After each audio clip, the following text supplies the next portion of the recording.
wanted to dive deep into financial literacy, Yeah. but not the usual, like, rah-rah, get rich quick stuff. Right. Right. Today's deep dive is definitely unique. Okay. We are tackling Rich Mom, Unknown Dad by Giuseppe Saturno. Interesting. Think of it as like a witty, no-holds-barred kind of response to Robert Kiyosaki's Rich Dad, Poor Dad. I see. So we've got personal stories woven in, historical parallels you wouldn't expect, and a whole lot of challenging conventional money advice. Okay, sounds good. Ready to get into it? Definitely. Okay, so to help us break it all down, we've got an expert in sustainability and social systems joining us. Great. They're going to help connect the dots between money, ethics, and what it all means for building a secure future. So Saturno jumps right in, calling out some things a lot of people gloss over in Kiyosaki's work. Like, is focusing solely on real estate. Right. Or using debt as your main investment strategy. Really the best way to go. That's where the satire, I think, gets really sharp. You know, Kiyosaki's all about escaping the rat race. Right. But Saturno asks, is simply copying the wealthy truly freedom?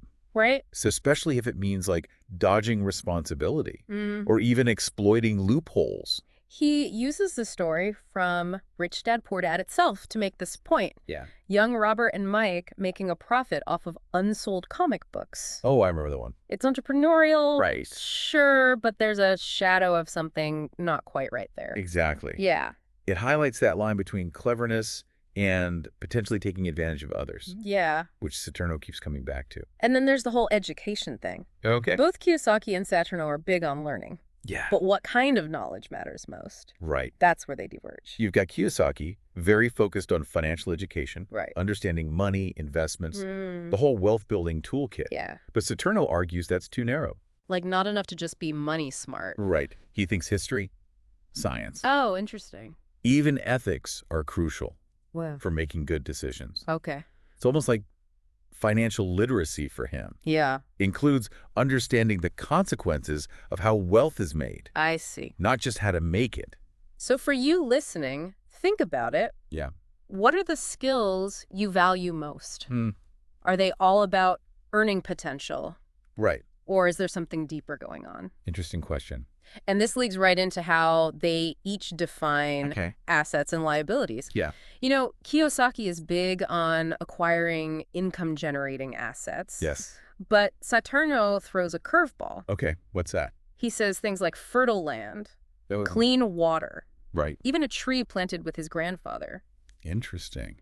Those are the ultimate assets. I see what he's getting at. It echoes movements like permaculture, where the focus is on systems that regenerate not just financial gains. He even uses this amazing example, a village in Spain, where houses are offered for free. Wow, really? The community values shared resources and collaboration. Interesting. Over individual ownership. Yeah. It makes you rethink what home really means. Think about it, you know, if a financial crash happened tomorrow. Yeah. Would your stock portfolio be as valuable as knowing how to grow your own food? That's a good point. That's the kind of real wealth Saturno's talking about. Okay, let's talk taxes. Right. Kiyosaki sees them as a burden to minimize Saturno. Completely different take. He argues they're essential for society to function. Right. Public services, infrastructure, safety nets. Yeah. Those all rely on taxes. He even uses this Robin Hood analogy. Oh, yeah. The wealthy have a duty to contribute to the common good. It's interesting. Which brings up the whole tension between getting rich yourself versus responsibility to everyone else. That's a tough one. Where do you fall on that, listener? Necessary contribution or unfair burden? And then we get into Saturno going in on corporations. And this idea of plutocracy, basically rule by the wealthy. Yeah, he's not a fan. He's worried about how companies are used to avoid risk and taxes, often at the expense of ethics. And it's not just him, you know? Yeah. We're seeing more and more concern about how corporations impact politics. Yeah. Even shape what we think is true. Right. Profit over people and the planet is a real worry. Kiyosaki even says the rich don't play by the same rules. Oh, right. Saturno uses that to ask, is being financially smart always the same as being ethical? That's a good question. He seems to say no way. It's a powerful takeaway, as we navigate our own finances. Yeah. Are our choices creating a better world? Right. Or just helping a select few? And to really hit home the contrast, Okay. Saturno creates his own game, the life flow game, as a direct response to Kiyosaki's cash flow game. It's brilliant. Kiyosaki's is all about winning within the system as it is. Right. Saturno's is about community resilience, self-sufficiency, being less reliant on money itself. So if Kiyosaki's right and money as an illusion, well, what really builds a secure future? Yeah, good question. What skills or resources would you prioritize? Right. Food, shelter, knowledge, community. Those are exactly the questions Saturno wants us wrestling with. Right. He's pushing us beyond traditional financial metrics. Yeah. What does true wealth and well-being look like? Right. Especially with all the uncertainty in the world. And he doesn't sugarcoat it. Right. He talks about societal collapse as a real possibility. Yeah, he does. We have to choose, cooperate, or every person for themselves. Look at what's happening. Climate change. Yeah. Economic instability. Right. Resources getting scarce. It's not just about your bank account. Right. It's about having the knowledge and skills to thrive in a world that could look very different. He paints a vivid picture. That's something to think about. Definitely. Even beyond this deep dive. For sure. In a world facing those challenges, what knowledge would be most valuable? That's a good question. So we've covered a lot of ground. Yeah, we have. Challenging the gurus. Rethinking what assets even are. Right. The whole tax debate. Yeah. And whether unchecked capitalism is really a good thing. What I hope you're getting is this financial literacy is just one piece of the puzzle. Yeah. Thinking critically about your values, building community, learning practical skills. Yeah. Those are forms of wealth, too. I agree. Especially now. For sure. What do you think? And remember, the future isn't set in stone. Right. We have a say in what we prioritize, what knowledge we value. That's powerful stuff worth really thinking about. Now, Saturno doesn't stop there. Oh. He brings in some wild historical examples to drive his points home. Interesting. He contrasts Kiyosaki with someone like Pepe Mujica. Oh, yeah. The former president of Uruguay. Yeah, the one who, remember him? Donated most of his salary and lived super simply. Right. Even while running a country. Exactly. Yeah. Saturno uses Mujica to show someone who puts ethics and social responsibility above personal wealth. Yeah. It's a total 180 from the image of the rich entrepreneur that Kiyosaki often focuses on. Makes you wonder, are there different ways to define success? That's a good question. Does it always have to be about individual gain?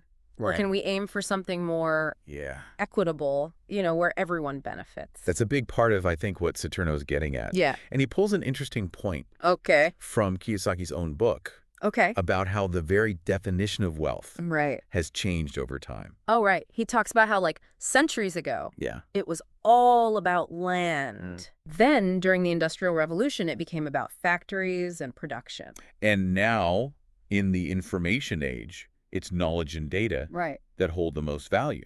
So they agree on that point. Yeah. But then Saturno goes deeper, asking if this constant focus on information and tech is actually good for us? Right. Is it really making us better off? He even uses the example of trying to colonize Mars. Oh, wow. He's like, why are we pouring resources into a barren planet when we can't even manage the one we have sustainably?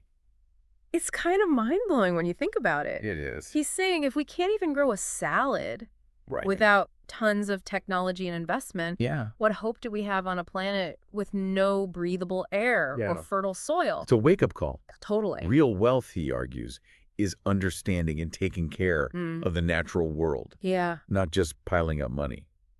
Back to basics almost. Yeah, kind of. Valuing skills that have always been important.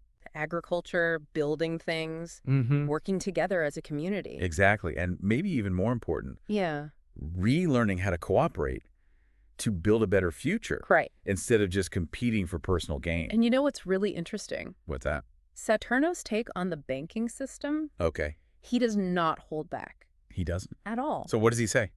He calls it a perverted and mysterious mechanism. Wow. He even implies it's rigged Oh, jeez. to benefit the wealthy Right. at everyone else's expense. Interesting. He even quotes Henry Ford. Oh, really? Who said that if people understood how banks really worked, there'd be a revolution overnight. Whoa, revolution overnight. That's intense. I know, right? Do you think people really don't understand? Mm-hmm. Or is it more that we feel powerless against the system? That's a good question. It is. But it definitely speaks to the distrust a lot of people have towards banks. Right. And Saturno argues that this power to create money out of thin air contributes to the wealth gap. Yeah, it makes sense. He goes even further, saying our obsession with endless economic growth is unsustainable and harmful both to us and the planet. It's interesting because he's not just complaining. Right. Remember, he offers his own life flow game as a counterpoint to Kiyosaki's cash flow game. It's such a clever way to show their different philosophies. It is. Kiyosaki's is about winning within the system. Yeah. Saturno's is about community, essential skills.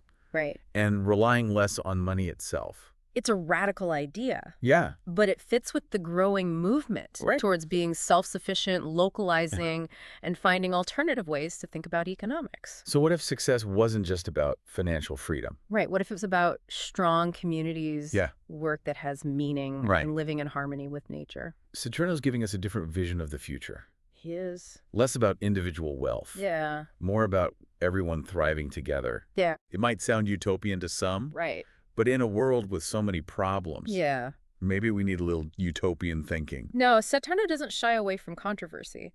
He even has a whole chapter called Insults and Outrage, where he talks directly to anyone who might be offended by his critique. Wow, that's bold. It is. He clearly feels strongly about this stuff. Yeah. And isn't afraid to challenge the norm. Right. Even if it ruffles feathers. He even addresses Kiyosaki directly. Oh, wow. Acknowledges the satire. Yeah. But also stands by his points. He's not backing down. Nope. He even jokes about being sued. Oh. Saying he's got nothing to lose. Right. And the ideas will spread anyway. Clearly, this isn't just about making money for him. No, it sounds like he really believes in this stuff. Yeah, he believes this stuff matters for individuals and for society as a whole. It's a big picture view. And that leads us to the final chapter. Okay. Seeds or ammo. Wow. Pretty intense title, right? It is. What's that all about? It's a powerful metaphor. Okay. Seeds represent growth, nourishment, the potential for a better future. Right. Ammo, on the other hand, is about violence, scarcity, and looking out for yourself no matter the cost. I see where he's going with this. Saturno seems to be saying we're at a crossroads, individually and collectively. The turning point. Do we hold resources, build walls, and prepare for the worst? Yeah. Or do we plant seeds, build community, and work together for something better? He even gives a real-life example. People in Spain panicking and emptying supermarkets. Oh, wow. During a power outage. That's a good point. It shows how fear can make us act in our own self-interest. Yeah. Even if it hurts others. Right. Or uses up shared resources. Exactly. And Saturno is asking us. So what's the question? What kind of world do we want to create? Big question. One based on fear and scarcity. Right. Or one based on abundance and collaboration. He's really making us think. It's a question each of us has to answer. It is. And that's what makes this book so thought-provoking. I agree. So we've gone through a lot. Yeah. Challenging financial gurus, rethinking assets, understanding the banking system, and facing the choice between seeds and ammo. That's a powerful image. What stands out to you so far, listener? Yeah, what are you taking away from this? It's interesting because Saturno doesn't give us a step-by-step plan. Right. He's not saying, do these 5 things and you'll be financially free. Right. Or, here's the blueprint for a utopia. Yeah, he's more about shaking things up, right? Exactly. Making us question what we believe about wealth and success. He wants us to explore different perspectives. Right. And make conscious choices. Yeah. About how we want to live and what kind of world we want to be a part of. He even suggests that real financial literacy isn't just about money. Right. It's about understanding the systems that shape our lives. The historical forces. Right. What got us here. And the impact of our choices on the future. He's pushing us to be more aware, more engaged, and more empowered. Yeah. To create a future that aligns with our values. And I think that resonates with a lot of people. It doesn't. We're all looking for security and stability. Right. Maybe even a sense of purpose. Yeah. In a world that can feel pretty chaotic. And what Saturno is saying is that real security comes from knowledge, skills, community, and a deep understanding of how interconnected everything is. Right. Not just from how much money you have. It's like he's saying, be more than just a consumer or an investor. Be an active participant in building a more just and sustainable world. And that's a hopeful message. It is. Even with all the critiques and warnings. Right. We have agency, we have choices, and we have the power to create change. So as we wrap up our deep dive into Rich Mom, Unknown Dad, what are you going to take away from this, listener? What really stuck with you? Maybe it's rethinking your definition of wealth. Maybe it's exploring different economic models. Yeah. Or maybe it's just being more mindful right. of the ethical side of your financial decisions. Or even something as simple as planting a garden, connecting with your neighbors. Yeah. Or learning a skill that could be valuable if things get tough. Whatever it is. Yeah.